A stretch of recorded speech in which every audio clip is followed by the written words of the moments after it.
Le révélait dès hier soir dans ce journal. C'est à Toulon que doit accoster demain le navire humanitaire avec à bord 230 migrants qui erraient en Méditerranée depuis 3 semaines.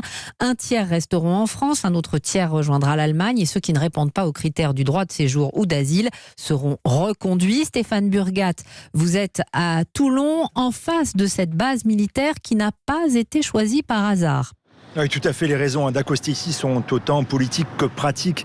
Finalement, il s'agit d'envoyer avant tout un message de fermeté avec un accostage qui va se dérouler dans un périmètre hermétique de 44 hectares parfaitement surveillé.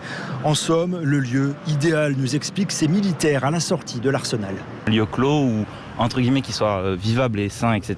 C'est des gens qui ont vécu des choses dures et donc ça aurait été étrange qu'ils soient, entre guillemets, lâchés un peu en pleine ville. Elle est suffisamment grande, il y a suffisamment de place pour mettre des Algeco, pour accueillir 250 personnes. Par contre, ça fait beaucoup de logistique à mettre en place et on a tout le matériel disponible pour que ce soit fait correctement. Alors, quand va arriver l'Ocean Viking dans la rade de Toulon? Tout dépendra des conditions de navigation en mer cette nuit, mais certainement dans le courant de la matinée, selon Sophie Beau, la directrice de SOS Méditerranée, qui est impatiente de vivre ce dénouement. Ça a beaucoup trop duré, c'est devenu un véritable calvaire au fur et à mesure que les jours passaient. La situation était vraiment devenue critique. Nous l'attendons avec impatience pour que les personnes puissent enfin toucher la terre ferme. Pour certaines d'entre elles, ça fera près de 3 semaines qu'elles sont à bord. Elles sont absolument épuisées, elles ont besoin de repos, d'assistance médicale. Et justement, bien une fois sur place, la priorité sera donnée aux soins. Le dispositif médical est en pleine organisation. Les choses évoluent de minute en minute.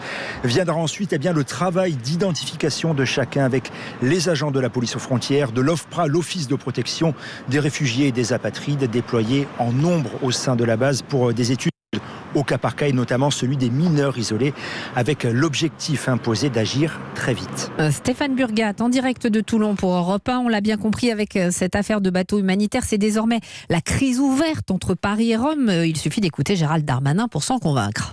La France regrette très profondément que l'Italie ait pris le parti de ne pas se comporter comme un État